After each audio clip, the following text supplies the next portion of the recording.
याद कर लेंगे ताकि इसके कठिन शब्दों का पता चल जाए और पाठ अच्छे से समझ में आ जाए। शिक्षा हमारा अधिकार है। हमारे समाज में कई समुदाय इस अधिकार से लंबे समय तक वंचित रहे हैं। उन्हें इस अधिकार को पाने के लिए लंबा संघर्ष करना पड़ा है। लड़कियों को तो और ज़्यादा अवरोध झेलना पड़ता रहा है। प्रस्तुत पाठ इस संघर्ष का नेतृत्व करने वाली सावित्रीबाई फुले के योगदान पर केंद्रित है। तो चलिए पाठ शुरू करते हैं। उपरि निर्मितम चित्रम पश्यत। ऊपर बने हुए चित्र को देखिए। इदं चित्रम कस्याश्चित पाठशालायाः वर्तते। ये चित्र किसी पाठशाला का है। इयं सामान्य पाठशाला नास्ति। ये कोई सामान्य अर्थात साधारण पाठशाला नहीं है। इयम् अस्ति महाराष्ट्रस्य प्रथमा कन्या पाठशाला। अर्थात ये है महाराष्ट्र राज्य की पहली कन्याओं के लिए पाठशाला। एका शिक्षिका गृहात् पुस्तकानि आदाय चलति। एक शिक्षिका अर्थात एक अध्यापिका घर से कुछ पुस्तकें लेकर चलती है।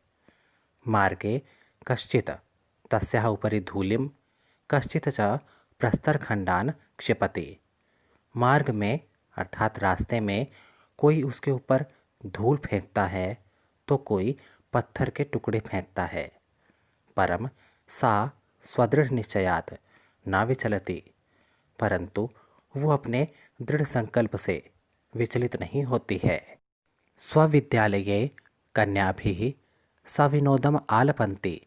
सा अध्यापने संलग्ना भवति।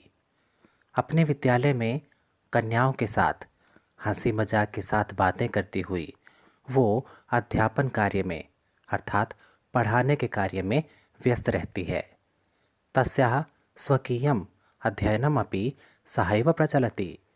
उसकी खुद की पढ़ाई भी साथ ही साथ चल रही है। केयं महिला। ये महिला कौन है? अपि यूयम् इमाम महिलां जानीथ। क्या आप सभी इस महिला को जानते हैं? इयमेव महाराष्ट्रस्य प्रथमा महिला शिक्षिका सावित्रीबाई फुले नामधेया।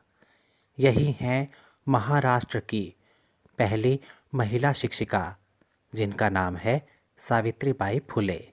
जनवरी मासस्य तृतीये दिवसे 1831 तमे ख्रीष्टाब्दे महाराष्ट्रस्य नायगांव नाम्नि स्थाने सावित्री अजायत। अर्थात 1831 के वर्ष में 3 जनवरी को महाराष्ट्र के नायगांव नामक स्थान पर सावित्री जी का जन्म हुआ था। तस्याः माता लक्ष्मीबाई पिता च खंडोजी इति अभिहितौ। अर्थात उनकी माता का नाम लक्ष्मीबाई और पिता का नाम खंडोजी था। नववर्षदेशीया सा ज्योतिबा फुले महोदयेन परिणीता। अर्थात 9 वर्ष की आयु में ज्योतिबा फुले महोदय के साथ उनका विवाह कर दिया गया। सोऽपि तदानीं 13 वर्षकल्पः एव आसीत्। वो भी अर्थात ज्योतिबा फुले महोदय भी उस समय केवल 13 वर्ष के ही थे। यतो हि स स्त्री शिक्षायाः प्रबलः समर्थकः आसीत्। क्योंकि वो भी स्त्री शिक्षा के प्रबल समर्थक थे। वो चाहते थे कि स्त्रियों को भी शिक्षा का अधिकार मिले। अतः सावित्र्याः मनसि स्थिता अध्ययनाभिलाषा उत्सम प्राप्तवती। इसलिए सावित्री के मन में स्थित पढ़ने की अभिलाषा और भी दृढ़ हो गई। इतः परम सा साग्रहम् आंग्लभाषाया अपि अध्ययनं कृतवती। इसके अतिरिक्त उन्होंने आग्रहपूर्वक आंग्ल भाषा अर्थात अंग्रेजी भाषा का भी अध्ययन किया। 1848 तमे ख्रीष्टाब्दे पुणे नगरे सावित्री ज्योतिबा महोदयेन सह कन्यानाम कृते प्रदेशस्य प्रथमं विद्यालयम् आरभत। अर्थात 1848 के वर्ष में पुणे नगर में सावित्री ने ज्योतिबा महोदय जी के साथ कन्याओं के लिए प्रदेश की पहली पाठशाला का आरंभ किया। तदानीं सा केवलं 17 वर्षीया आसीत्। उस समय उनकी आयु केवल 17 वर्ष की थी। 1851 तमे ख्रीष्टाब्दे अस्पृश्यत्वात् तिरस्कृतस्य समुदायस्य बालिकानां कृते पृथक्तया तया अपरः विद्यालयः प्रारब्धः और 3 साल बाद अर्थात 1851 के वर्ष में अस्पृश्यता अर्थात छुआछूत के कारण समुदाय से तिरस्कृत हुई बालिकाओं के लिए उन्होंने एक अन्य पाठशाला का आरंभ किया। सामाजिक कुरीतिनां सावित्री मुखरं विरोधम् अकरोत् अर्थात समाज में फैली बुराइयों का सावित्री कड़ा विरोध करती थीं। विधवानां शिरोमुण्डनस्य निराकरणाय सा साक्षात् नापितै मिलिता अर्थात विधवाओं के सिर मुंडन को रोकने के लिए वो सीधे नाइयों से मिली। फलतः केचन नापितः अस्यां रूढ़ौ सहभागिताम् अत्यजन्। फलस्वरूप कुछ नाइयों ने इस रूढ़िवादिता में अपनी सहभागिता को त्याग दिया। एकदा सावित्र्या मार्गे दृष्टं यत् कूपं निक्षा शीर्णवस्त्रावृतः तथा कथितः निम्नजातीयः काश्चित् नार्यः जलं पातुं याचन्ते स्म। एक बार सावित्री ने मार्ग में देखा कि कुएं के पास फटे पुराने कपड़ों में निम्न जाति की कुछ औरतें पानी पीने के लिए याचना कर रही थी।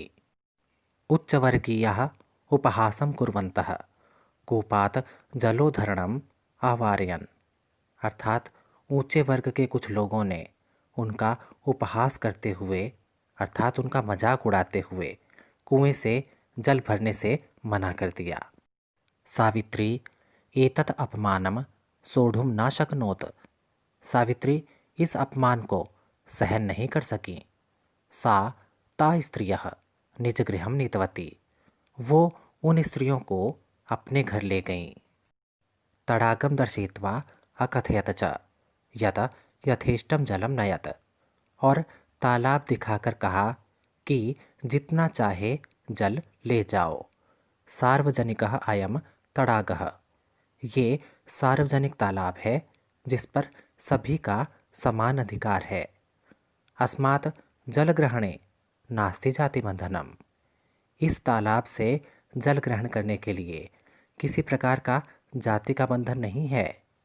तया मनुष्याणां समानतायाः स्वतंत्रतायाश्च पक्षः सर्वदा सर्वथा समर्थितः। उन्होंने मनुष्यों की समानता और स्वतंत्रता के पक्ष में सदा अपना समर्थन दिया। महिला सेवा मंडल, शिशु हत्या प्रतिबंधक गृह इत्यादीनां संस्थानां स्थापनायां फुले दंपत्योः अवदानं महत्वपूर्णम् अर्थात महिला सेवा मंडल और शिशु हत्या प्रतिबंधक गृह इत्यादि संस्थाओं की स्थापना में फुले दंपत्ति अर्थात ज्योतिबा फुले महोदय और सावित्रीबाई फुले जी का योगदान महत्वपूर्ण है। सत्यशोधक मंडलस्य गतिविधिषु अपि सावित्री अतीव सक्रिया आसीत् अर्थात सत्यशोधक मंडल की गतिविधियों में भी सावित्रीबाई बहुत अधिक सक्रिय थीं। अस्य मंडलस्य उद्देश्यम् आसीत् उत्पीड़ितानां समुदायानां स्वाधिकारान् प्रति जागरणम् इति। इस मंडल का अर्थात सत्यशोधक मंडल का उद्देश्य था समाज के पीड़ित समुदाय को उनके अधिकारों के प्रति जागृत करना।